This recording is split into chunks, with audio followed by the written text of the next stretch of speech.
अब लखीमपुर खीरी हिंसा जो हुई थी उसके बारे में बात करते हैं। उसमें जो मारे गए किसान थे उनके लिए आज अंतिम अरदास रखी गई थी। इसके लिए कई राज्यों से श्रद्धांजलि देने के लिए किसान वहां पहुंचे थे, कई नेता वहां पहुंचे थे। इसी मौके पर प्रियंका गांधी भी वहां पर पहुंची। हालांकि प्रियंका गांधी जब वहां पर पहुंच रही थी उनके काफिले को कुछ लोगों ने काले झंडे भी दिखाए। पर सबसे पहले आज लखीमपुर में क्या हुआ ये रिपोर्ट आपको दिखाते हैं। लखीमपुर खीरी में हिंसा के बाद से अब सियासत करने वालों को एक नया रास्ता मिल गया है। हिंसा में मारे गए किसानों के लिए किसान संगठनों ने आज अंतिम अरदास किया, श्रद्धांजलि दी। कई राज्य के किसान इसके लिए लखीमपुर में इकट्ठा हुए थे। मौका देखकर प्रियंका गांधी भी पहुंच गए।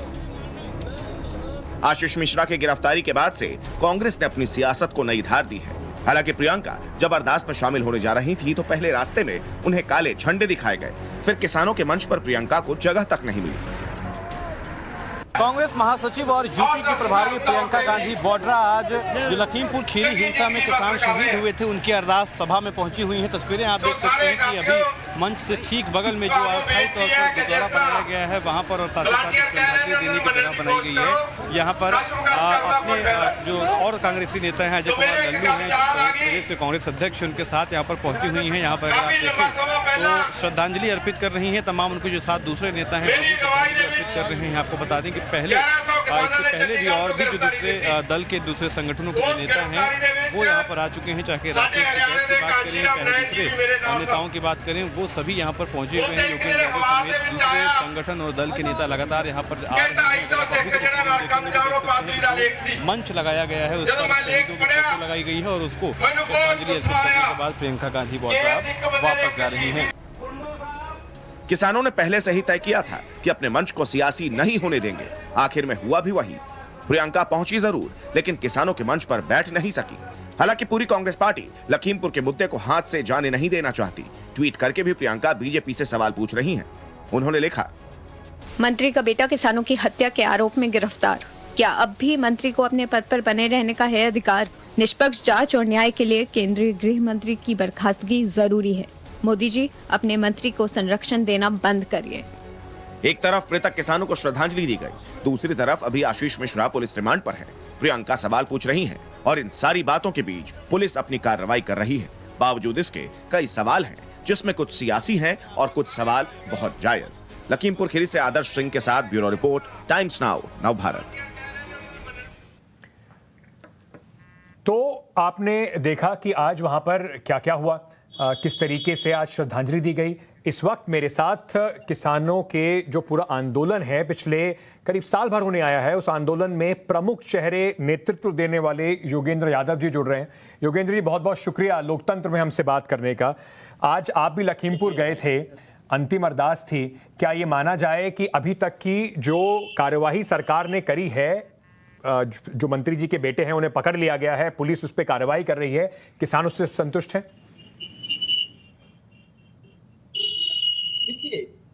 इसमें तो कोई खास कहने की बात ही नहीं है। हमने पहले दिन 3 तारीख को जैसे ही ये घटना हुई उसके कुछ ही घंटे के अंदर हमने एक प्रेस कॉन्फ्रेंस की थी, आपने देखी होगी। और किसान आंदोलन की तरफ से ठीक उसी वक्त हमने कहा था ये मामला केवल उनके बेटे का नहीं, ये स्वयं मंत्री का मामला है। उस वक्त हमने कहा था उनकी बर्खास्तगी होनी चाहिए। जब पूरे एविडेंस हमारे सामने आए तो हमने कहा उनकी गिरफ्तारी भी होनी चाहिए। जब तक ये नहीं था तब तक जाहिर है किसान आंदोलन की जो बिल्कुल न्यूनतम मांग है वो पूरी नहीं होती, और जाहिर है तब तक हम आगे बढ़ते रहे, क्योंकि ये कोई बहुत छुपी हुई बात नहीं है, इसके अंदर कोई बहुत राज नहीं है। ये अपनी सामान्य किसी एमएलए एमपी की बात नहीं कर रहे, हम देश की गृह राज्य मंत्री की बात कर रहे हैं, जिस व्यक्ति की खुद की जिम्मेवारी बनती है इस देश की कानून व्यवस्था की। चाहे उत्तर प्रदेश पुलिस सीधे सीधे उनके जांच, लेकिन जब इससे पूरे देश की न्याय व्यवस्था देखने वाला व्यक्ति का बेटा उसमें सम्मिलित हो और बेटे के बाप से तार सीधे जुड़े हुए हों, ये ऐसा बेटा नहीं है 10 साल पहले बाप से अलग हो गया था, बाप को पता नहीं क्या हो रहा है इत्यादि। ये सारा मामला सीधे सीधे उनके पिताजी से जुड़ा हुआ जी। इसलिए जाहिर है सिर्फ बेटे को गिरफ्तार करने से कुछ काम हो ही नहीं सकता, जबकि मूल समस्या अजय मिश्रा की। योगेंद्र जी, पर उनको वो लोग जो वो कह रहे हैं कि अगर बेटे ने कुछ करा भी है, उनके खिलाफ कड़े मुकदमे लगे हैं, आईपीसी की सेक्शन जो है, कड़े सेक्शन लगाए गए, हत्या का उन पे लगाया गया है। अगर बेटे ने कुछ करा है तो उसका खामियाजा बाप क्यों भुगते? उन लोगों को आप क्या कहेंगे? वैसे बहुत अच्छा तर्क रहता कि देखिए, अगर कोई मुझसे कहे कि मैं अपने सारे रिश्तेदारों की जिम्मेवारी ले लूं तो मैं नहीं ले सकता। अगर बाप बेटे में कोई डायरेक्ट ताल्लुक ना होता तो ये तर्क बहुत सुंदर तर्क होता। इस मायने में तर्क बिल्कुल कुतर्क है इस केस के अंदर, क्योंकि सारा मामला ही शुरू मंत्री जी से होता है। 25 सितंबर को किसानों को धमकी देने का काम कौन करता है? मंत्री जी, बेटा नहीं करता। 25 सितंबर को एक समुदाय विशेष को टारगेट करके उसके खिलाफ हिंसा का प्रसार कौन करता है? खुद मंत्री जी, उनका बेटा नहीं। और इस हत्याकांड से पहले किसानों को यूं अंगूठा देखा कि कौन जाता है? खुद मंत्री जी। और जब बेटे की हरकत के बाद उसे बचाने का काम कौन करता है? मंत्री जी खुद बयान देते हैं, अगर मेरे बेटे का कोई दोष निकला तो मैं ये कर लूंगा, वो कर लूंगा। तो भाई, ये ऐसा नहीं कि बाप बेटे में कोई संबंध नहीं है। मैं मानता हूँ कि अगर संबंध ना होता इस कहने उनका, तो फिर बाप की बेटे की सजा बाप को क्यों मिले? लेकिन यहाँ तो असली दोष ही बाप का है और पूरा देश इस बात को जानता है। और यहाँ मैं इस वक्त लखीमपुर खीरी में बैठा हूँ और यहाँ पे लोगों से बात कर रहा हूँ, आज सुबह से जैसे मिला हूँ, और जिस किस्म का आतंक है यहाँ बाप बेटे, अगर आप भी देखेंगे तो आप जानेंगे। तो जाहिर है, जब तक गृह राज्य मंत्री टेनी जी को बर्खास्त नहीं किया जाता, बिल्कुल नहीं होती, तब तक एक स्पष्ट और ईमानदार जांच संभव ही नहीं। पर योगेंद्र जी, मैं आखिरी में आपसे पूछना चाहता हूं, क्योंकि शुरुआत में आप ही के जो बाकी किसान नेता हैं, राकेश टिकैत थे, उन्होंने कहा था कि अगर 8 दिन के भीतर भीतर गिरफ्तारी नहीं हुई और उन्होंने इस्तीफा नहीं दिया तो आंदोलन और बड़ा तरीके से उठाया जाएगा। इसको ये ना माना जाए कि यहां पर शांत हो गया है या सेटलमेंट हो गया है। तो आगे अब क्या रणनीति रहेगी? प्रधानमंत्री जी ने अभी तक इस पर एक शब्द नहीं कहा है, लगता नहीं है कि कोई इस्तीफा होने वाला है। वही दुख की बात है, एक शब्द नहीं कहा है। गृह मंत्री ने तो बुला के उनके पीठ पे थपकी और दे दी है कि हाँ हाँ बिल्कुल करो और काम करो। जिस व्यक्ति को जेल में होना चाहिए वो जेल सुधार की कॉन्फ्रेंस के ऊपर बैठा हुआ है। इसलिए हमने आज तय किया है, नंबर 1, आज यहाँ से अस्थि कलश यात्राएं रवाना हुई।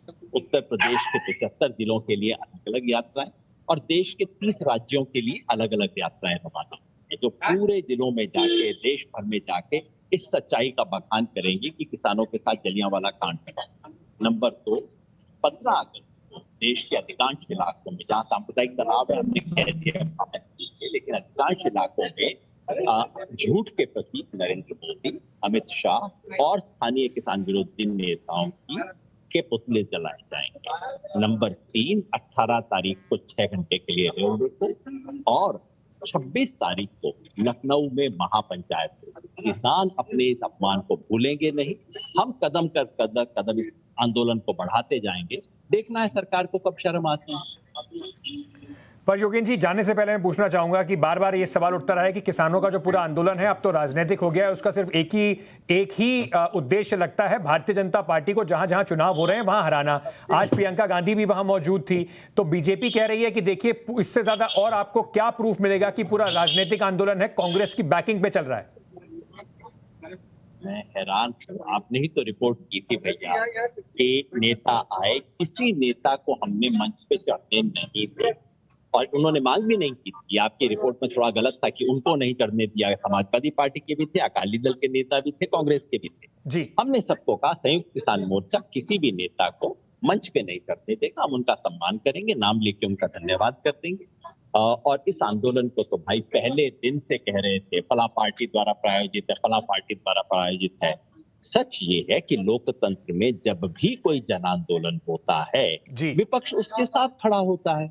क्या भारतीय जनता पार्टी ने अन्ना आंदोलन का बाहर समर्थन नहीं किया था? क्या उन्होंने नहीं कहा था कि बहुत बड़ी चीज है? और जब मुंबई में, हम भूल जाते, जब मुंबई में टेररिस्ट अटैक हुआ था उस वक्त तब गुजरात के मुख्यमंत्री नरेंद्र मोदी क्या वहां आके प्रेस कॉन्फ्रेंस नहीं कर रहे थे? तो लोकतंत्र में हर रोज होता है, इसमें क्या हैरानी की बात? बिल्कुल योगेंद्र जी, बहुत बहुत शुक्रिया। और कम से कम उन लोगों को ये बात समझनी पड़ेगी कि अगर कांग्रेस पार्टी का सच में इतना मादा होता कि वो 10 महीने तक कोई आंदोलन चला पाते तो शायद वो कांग्रेस पार्टी आज विपक्ष में नहीं बैठी होती। बहुत बहुत शुक्रिया योगेंद्र जी हमसे बात करने का।